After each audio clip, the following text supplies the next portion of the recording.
New Yorkers once ate 1 million oysters a day. The shells they discarded paved Pearl Street itself. Believe it or not, the greed that shucked them nearly sank the harbor, reshaping an entire American coastline. For centuries, this slime fed empires. It shimmered on candlelit tables from Londinium to Louis XIV's Versailles. It filled Roman senators and Irish laborers alike. In one American city, it built streets you still walk today. To understand why, you must first meet the creature itself. The oyster is a bivalve, utterly simple. 2 hinged shells, a soft body, no brain worth naming, no eyes to see the world it shapes. It anchors itself to rock or reef and never moves again, breathing seawater through its patient gills. It filters algae, plankton, and debris. One adult oyster cleans 50 gallons of water in a single day. Multiply that by 1 billion and you have the natural kidneys of an entire coastline silently working. For thousands of years, humans regarded this humble mollusk as sacred, a whispered food of the gods. The Greeks believed it carried the essence of Aphrodite, born from sea foam upon a scallop shell.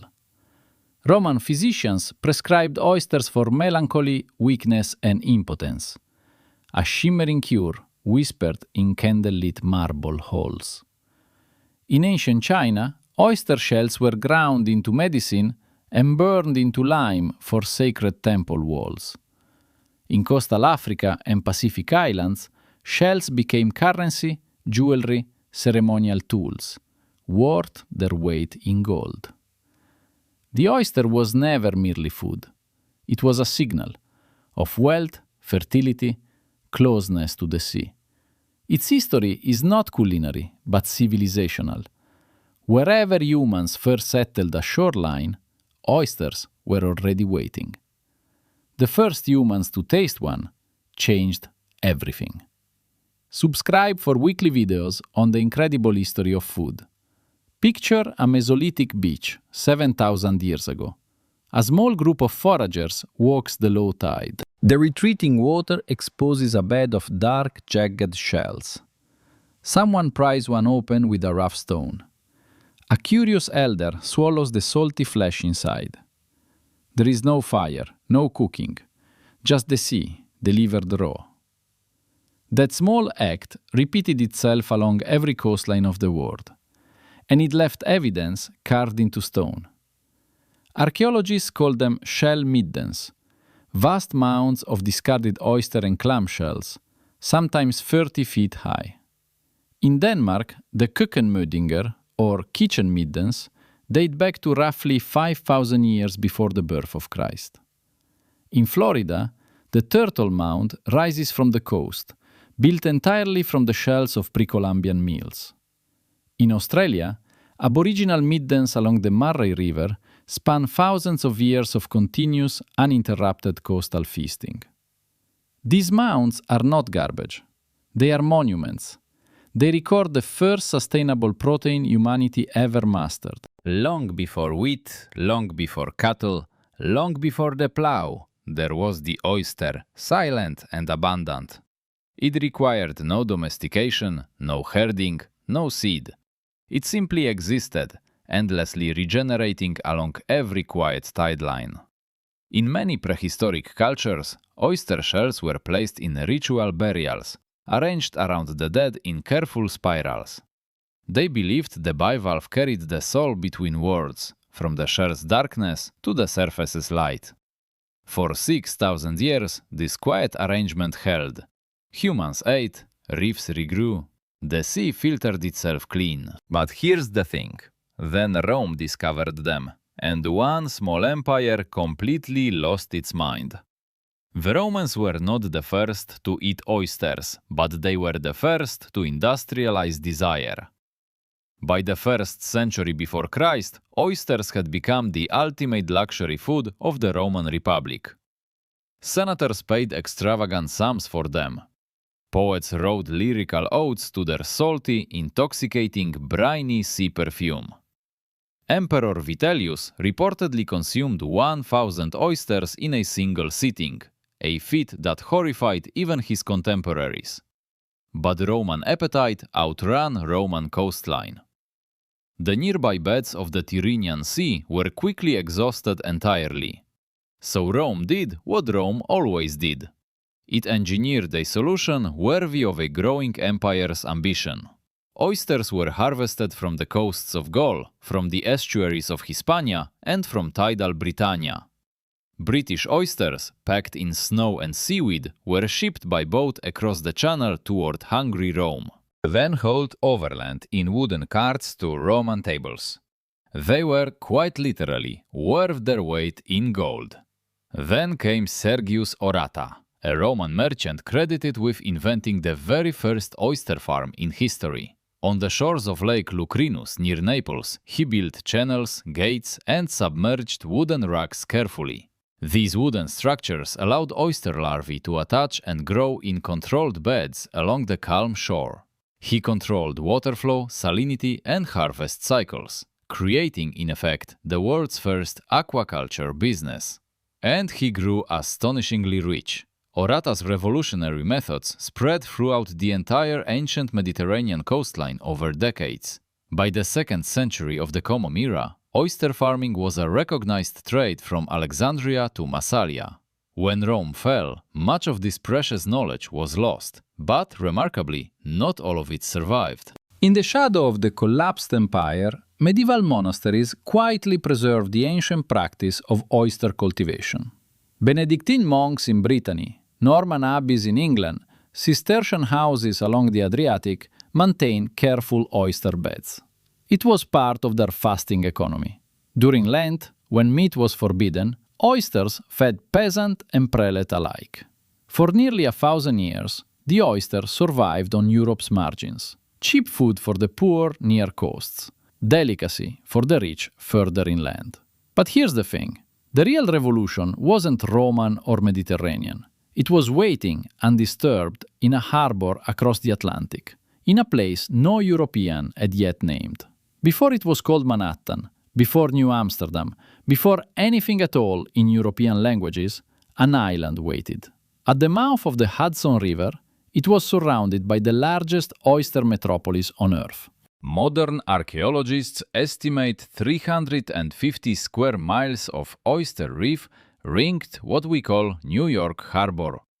The reefs stretched from the Hudson to the East River, from Kilvancool to Jamaica Bay. Half of every oyster on the planet, by some estimates, lived within a day's paddle of that island. The Lenape people, who called the island Mannahatta, had feasted on these reefs for thousands of years. They gathered oysters in woven baskets, roasted them over open fires, and dried the meat for winter. Their shell middens rose in great heaps along the shoreline. Dutch colonists later mistook them for hills. The Lenape ate sustainably. They took only what they needed. And still, the reefs kept endlessly growing. Then, in 1609, Henry Hudson sailed into the harbor with his weary Dutch crew. They noted with astonishment oysters the size of dinner plates. Some measured 10 inches across easily. A single shell could feed a grown man.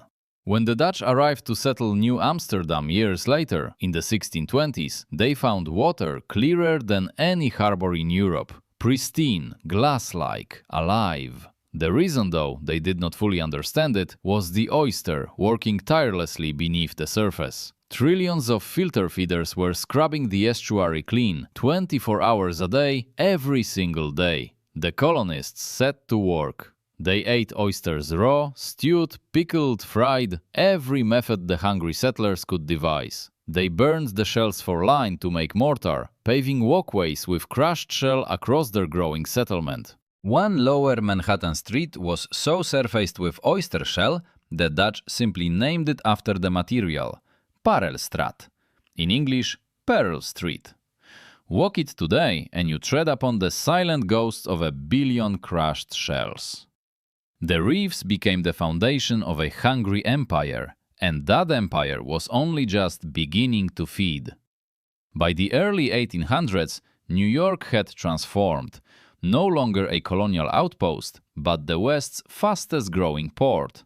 Its harbor was choked with ships, its streets teemed with immigrants, Irish, German, Italian, African, arriving hungry and hopeful. And beneath it all, quietly, the oyster fed everyone, the great equalizer of 19th-century New York's teeming streets. A bushel, enough to fill a wheelbarrow, could be had for pennies along Canal Street and Broadway itself. Oyster cellars descended into basements, marked by red and white striped balloons hung above the door, welcoming hungry customers inside. Inside, working-class laborers ate for a penny. All-you-can-eat houses were common. Waiters brought plates until customers surrendered.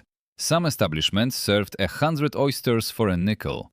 Floating saloons drifted along the East River's crowded waterline.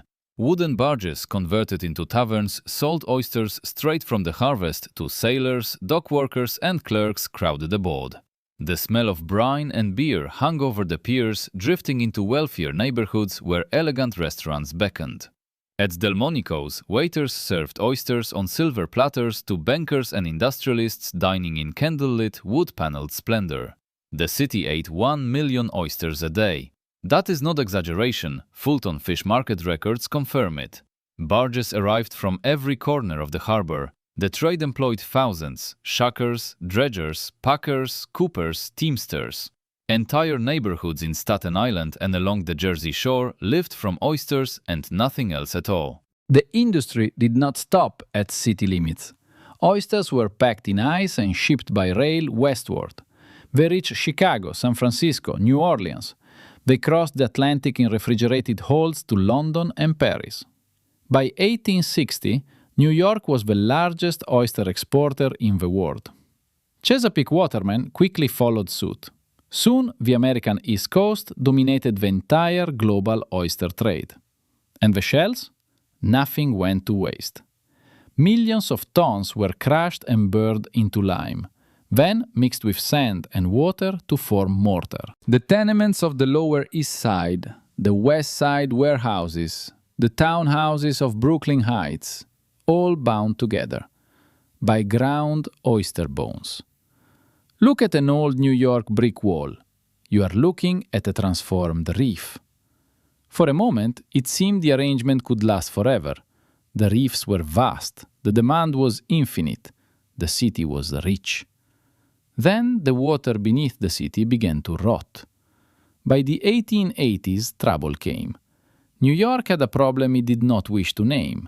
No sewage system worth the term existed. Human waste, industrial runoff, slaughterhouse blood, and factory chemicals poured directly into the harbor without any filtration. Every rainstorm flushed the streets into the estuary. Hudson's clear waters were now the color of weak coffee. The oysters, filtering 50 gallons a day each, absorbed all of it. And so did those who ate them. The first outbreaks were dismissed. A few cases of stomach illness, a few deaths in tenement districts. But by the 1890s, typhoid fever was killing many thousands of New Yorkers every single year. Investigators traced clusters of cases back to specific oyster beds: Raritan Bay, Jamaica Bay, and Newtown Creek. In 1904, a wedding banquet in New Jersey served raw oysters from a polluted cove. Dozens of guests contracted typhoid, several died. The story made national newspapers, and public confidence collapsed overnight. Health inspectors began quarantining oyster beds. State by state, one harvest area after another was permanently closed. In 1927, the last major New York oyster bed in Raritan Bay was permanently shut down. A 6,000-year tradition ended in a single administrative signature. But the crisis did not stop at the table. The reefs themselves were dying. Over-harvesting had already thinned them for a century. Pollution poisoned the rest. The great oyster metropolis around Manhattan collapsed. By the mid-20th century, 99% of the reef was gone. the harbor lost its filter. And this changed everything. Without oysters cleaning the water, algae blooms exploded. Dead zones spread. Fish stocks crashed. The natural breakwater function of the reefs, absorbing storm surges, simply vanished. Every hurricane that hit New York in the 20th century did more damage than a century earlier. The reefs had been a living seawall. Now there was nothing. Nothing left to protect the harbor. In 1992, a nor'easter flooded Lower Manhattan. In 2012, Hurricane Sandy submerged the subway tunnels. Sandy drowned neighborhoods and killed dozens outright. Engineers and ecologists studying the disaster reached one deeply uncomfortable conclusion. Had the original oyster reefs remained, the surge would have been measurably lower, perhaps meters lower in places. The city that ate its oysters had, in the end, eaten its own protection from the sea. What died with the oyster was more than dinner. But nature is patient, and so are humans. In 2014, New York educators and marine biologists launched something called the Billion Oyster Project. Their goal was simple and audacious: restore 1 billion oysters to New York Harbor by 2035. They partnered with restaurants across the city, collecting used shells from raw bars and steakhouses each week. These shells are cleaned, cured in the sun, then seeded with baby oyster larvae, a stage called spat. The seeded shells are lowered into structures on the harbor floor. There, the oysters attach and grow. They begin the slow work their ancestors did for millennia: filtering the water, cleaning it, building reef. Already more than 100 million oysters have been returned to the harbor. The water runs measurably clearer. Fish are returning to old coves. Birds circle overhead where they had not been seen in generations. But New York is not alone in this quiet resurrection. Across the world, similar restoration is underway. In France, the oyster industry of Marennes-Oléron produces some of the most prized bivalves in the world today. They are farmed in the same tidal flats used by patient monks well over 1,000 years ago. In Japan, Hiroshima Bay grows nearly half the nation's supply, using techniques refined over 4 full centuries. In the Chesapeake, watermen and scientists work together to restore reefs devastated by disease and reckless dredging. And the shells never really left us. Look closely at old colonial buildings from Boston down to Charleston today. The mortar holding them together still contains oyster lime. In Georgia and the Carolinas, ancient tabby walls stand. Historic tabby, a rugged concrete of crushed shell, sand, lime and water, remains from the colonial era. Roads in coastal Louisiana are still paved with crushed shell. You have walked on oysters your entire life. The oyster is the overlooked engineer of the coastlines. It builds land, cleans water, and feeds entire nations. And it has done all of this quietly for hundreds of millions of years, long before humans existed. One last secret hides in every shell you have walked past. That final secret, believe it, is memory. Each oyster shell records in its layered calcium the exact chemistry of the water in which it grew. Marine biologists can slice a shell and read it like tree rings, tracing droughts, floods, and pollution events. Ancient shell middens are not merely food waste. They are climate archives thousands of years old in calcium. The oyster is a silent historian. It remembers the Romans who farmed it and the Lenape who feasted. It remembers Dutch merchants, Irish laborers, typhoid outbreaks, pollution and recovery. It has outlived every empire it fed. Rome fell, New Amsterdam vanished, the oyster reefs of Manhattan were paved over, poisoned and slowly rebuilt again. And still, somewhere in the harbor tonight, a single oyster is quietly filtering 50 gallons of dark water. It adds one more thin layer to a shell that will be here long after we are dust. Beneath the moonlight, the reef breathes. It is quieter now than it once was, but it is not silent. Which humble food will topple the next empire? If this changed how you see oysters, imagine what comes next. Subscribe for weekly videos on the incredible history of food. Next week, we uncover the spice that changed kingdoms. It toppled empires, funded conquests, and rewrote the map.